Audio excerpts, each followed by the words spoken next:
네, 여러분 안녕하십니까? 오늘 여러분들과 함께 영화로 이해하는 국제인도법에 대해서 강의하게 된 육군사관학교의 김혜동이라고 합니다. 여러분 다시 한번 만나뵙게 돼서 반갑습니다. 오늘 저는 고지전이라고 하는 영화를 통해서 여러분들과 함께 국제인도법이 무엇인가, 그리고 국제인도법의 교육과 보급이 왜 필요한 것인가에 대해서 간략하게 이야기를 나눠보도록 하겠습니다. 먼저 국제인도법이란 전투행위의 수단과 방법, 그리고 전투로 인한 희생자를 보호하기 위해 규율된 국제법을 말합니다. 결국 국제인도법은 무력 충돌의 피해를 최소화하기 위해서 규정된 국제법인데요. 국제인도법은 전쟁법 또는 무력 충돌법이라고도 합니다. 여러분들께서는 이 세 가지가 모두 다 동일한 법률이라고 이해하시면 될 것 같습니다. 국제인도법에는요, 몇 가지 기본 원칙이 있습니다. 가장 큰 기본 원칙은 인도주의와 군사적 필요의 원칙인데요. 결국 국제인도법은 이 인도주의와 군사적 필요의 원칙의 타협에 의해서 이루어진 법규라고 하겠습니다. 이 군사적 필요의 원칙과 인도주의의 원칙, 여기서 파생되는 원칙들이 몇 가지가 있는데, 그것이 여러분들 슬라이드에서 보시는 구별의 원칙, 비례성의 원칙, 그리고 예방조치, 제한의 원칙, 이런 것들이 되겠습니다. 그래서 먼저 군사적 필요의 원칙은요, 정당한 군사 목표를 공격하는 것은 금지되지 않는다라는 그러한 원칙을 의미하고요. 인도주의의 원칙은 비록 전쟁이라고 하는 극단적인 상황에서도 인간의 생명과 건강을 보호하기 위한 최소한의 인간주의, 인본주의가 필요하다라고 하는 것이 인도주의 원칙이 되겠습니다. 구별의 원칙은 군 지휘관이 군사작전을 통할 때 군사 목표물과 민간 목표물을 반드시 구분해서요, 군사 목표물만을 공격해야 된다라고 하는 것이 구별의 원칙이 되겠습니다. 비례성의 원칙은 군사작전으로 인해서 얻는 군사적 이익과 의도치 않았지만 이 군사작전을 수행하게 되면 발생하는 민간인의 피해를 비교 형량해서, 즉 말하자면 저울에 달아서 군사적 이익이 민간인의 의도치 않은 피해보다 월등히 클 때만 그 군사작전은 합법적으로 승인된다라고 하는 원칙이 되겠습니다.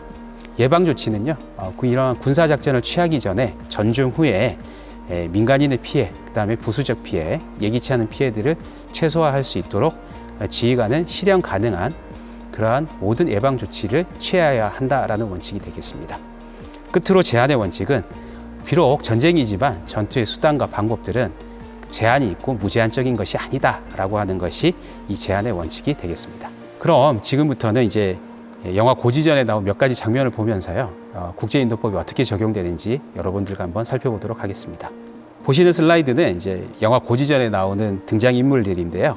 여기서는 제가 그 영화에서 나오는 역할들의 이름을 다 규정했습니다. 그래서 혹시 여러분들 슬라이드 설명할 때 이해가 되시라고 이제 만든 이 슬라이드가 되겠고요. 참고하시면 될 것 같습니다. 참고로 이 고지전의 배경은 1953년 6월 29일부터 7월 11일까지 국군 제2사단이 중공군 제23군 예하 73사단을 상대로 벌인 화살머리 고지라고 하는 그 전투를 배경으로 한 것 같습니다. 영화에 나온 스토리랑 실제 전투의 스토리는 조금 다르지만 그 참혹함이나 그때 치열함은 아마 영화나 실제 전투 장면이나 크게 차이가 없는 것으로 생각이 됩니다. 그럼 본격적으로 영화의 일부 장면들을 한번 살펴보면서 이게 어떠한 전쟁법에 위배가 되는지, 즉 국제인도법에 제한이 되는지 한번 살펴보도록 하겠습니다.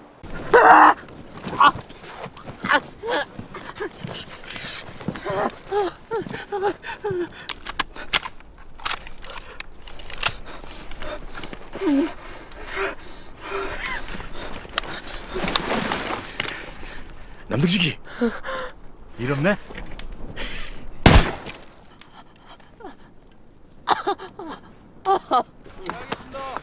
괜찮아 이놈아. 근데 아까 걔 나보다 어려 보이는데. 그렇다고 우리가 대신 두고줄 순 없다네. 그렇디? 예, 여러분 잘 보셨습니까? 제가 제목에는 시대에 의한 국제인도법 위반이라고 하고 소년병이라고 했는데요. 영화에서 보시면은 우리 남성식 이병은 17살이고요.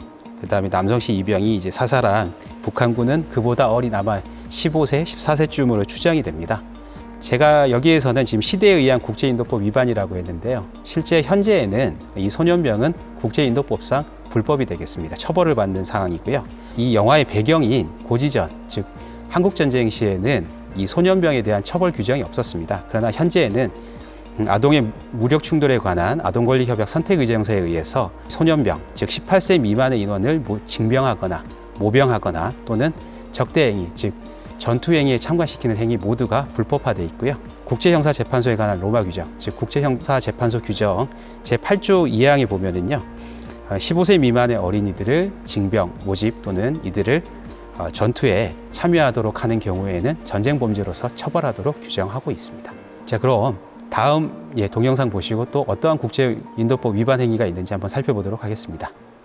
언덕이가 안 보여. 그냥 일단 쏘고 봅시다. 인민군복 가지고 온 거 있지? 그 신발로 어디서 나? 야, 네 소속돼 봐. 야, 이 새끼 잡아라.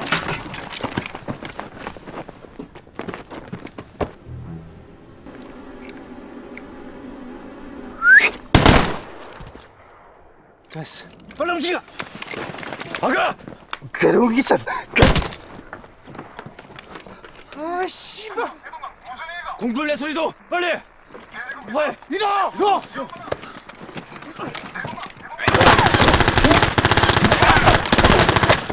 지금 뭐 하는 거야? 그럼 얘들을 데리고 이동해? 놔두면 바로 총 들고 우리 쫓을 놈들이야. 자, 공굴내 소리도 빨리. 서두르시라요.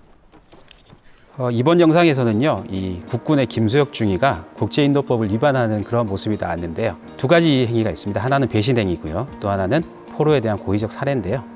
첫 번째는 김수혁 중위가 북한군을 혼란스럽게 하기 위해서 북한군 복장을 하고 위장 침입하는 그런 모습이 나오죠.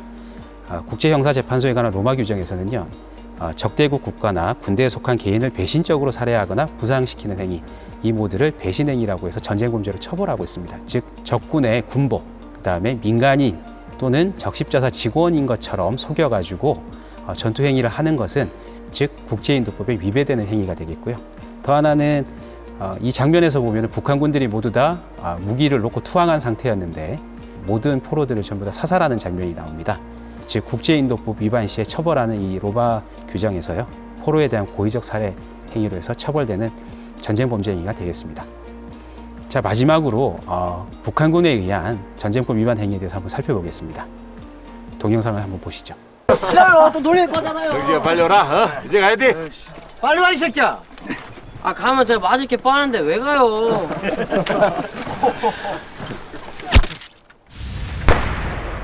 이추다. 엎드려. 씨발, 지금 말이야.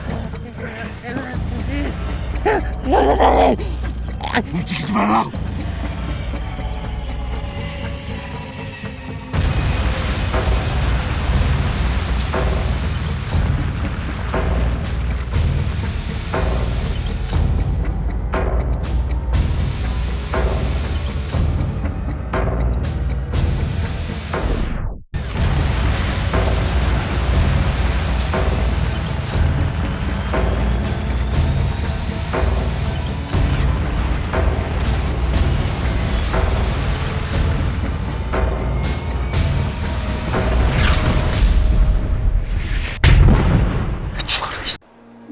영상을 보시면서 많이 마음이 무거우셨을 텐데요.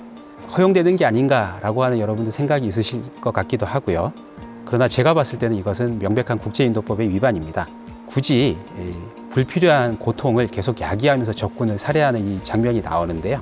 국제형사재판소에 관한 로마 규정 제8조 2항 나의 20호에 보면은요, 과도한 상해나 불필요한 괴로움을 야기하는 성질을 가지거나 또는 무력 충돌에 관한 국제법에 위반되는 무차별적 성질의 무기, 발사체, 장비, 이 장비 이외에도 전투 방식의 사용도 전쟁 범죄에 해당한다라고 이렇게 규정하고 있습니다. 다시 말해서 그냥 적군을 간단하게 살살할 수도 있는데요. 불필요하게 고통을 주면서 더 많은 적군을 사살하기 위해서 이러한 잔인한 전투 방법을 사용하는 것은 국제인도법에서 전쟁 범죄로 처벌하고 있습니다. 자, 그럼 국제인도법의 교육과 보급이 매우 중요하다고 할 건데요. 국제인도법 교육 보급에 대해서 한번 살펴보도록 하겠습니다. 국제인도법의 교육과 보급은 단순한 예양이 아니고요, 법률상의 의무입니다. 대한민국 헌법 제6조에 의하면요, 대한민국이 체결 공포한 조약과 일반적으로 승인된 국제법규는 국내 법률과 동일한 효력을 가진다라고 규정이 되어 있습니다. 그리고 대한민국은 우리가 이제 제네바 제1협약이라고 하는 1949년 8월 12일자 제네바 협약의 당사국입니다. 그 협약의 제47조에 보면은요, 채약국은 전평시를 막론하고 본 협약의 전문, 즉 전체 문헌을 말하고요, 가급적 광범위하게 자국 내에 보급시킬 것이며, 특히 군 교육계획, 가능하다면 민간 교육계획에도 포함하라고 되어 있습니다. 그래서 조약의 당사국인 대한민국은 반드시 이 국제인도법을 교육하고 보급해야 할 법률상의 의무가 있는 것입니다. 다음으로요, 국제인도법 교육과 보급이 중요한 이유는요, 그 목적에 있겠습니다. 국제인도법은 최소한의 인간성을 유지하는 및 회복하는 수단이 되겠습니다. 전쟁이라고 하는 어떤 극단적인 상황에서 인간의 이성을 유지하기 위한 최후의 수단이고요.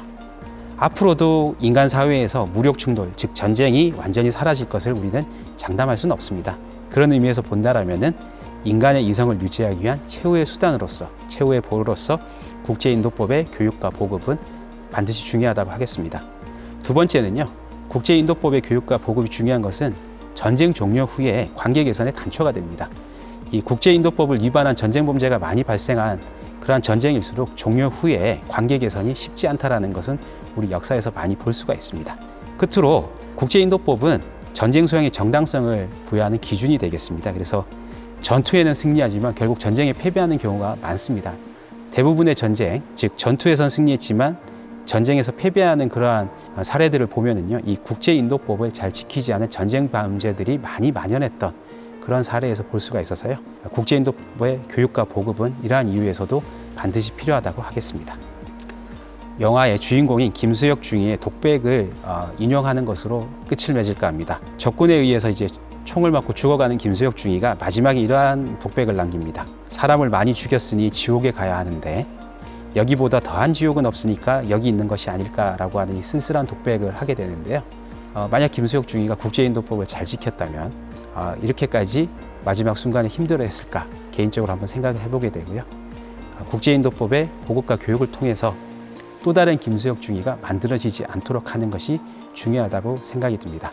매우 딱딱하고 어려운 법률인데요, 국제인도법에 대해서 여러분들과 간단하지만 이야기해 볼 수 있는 기회가 돼서 대단히 영광으로 생각합니다. 여러분 감사합니다.